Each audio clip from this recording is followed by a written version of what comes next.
How to freeze the frame in Capcut. Hello everyone, welcome to this channel. I'm Emily and I'm here to help you out today. So without any delay, let's get started. So first of all, open up your Capcut application, and here I've already opened up a project as well so that I can show you how to freeze the frame in Capcut. So now you can see this video over here which is moving right now. Now in order to freeze the frame, so suppose I want to freeze this frame over here. Now just tap on the video over here, and then you can see different menu and options in the menu bar at the bottom of the screen. Now just swipe it to the left and you'll be able to see different options.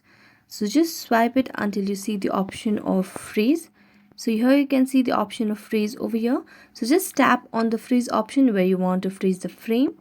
Tap on freeze, and now as you tap on play, you'll be able to see the frame has been frozen. So that's how you do it. So thank you so much for watching this video. If you enjoyed watching it, don't forget to like, subscribe and hit the bell notification for more updates. That's it for today. See you next time.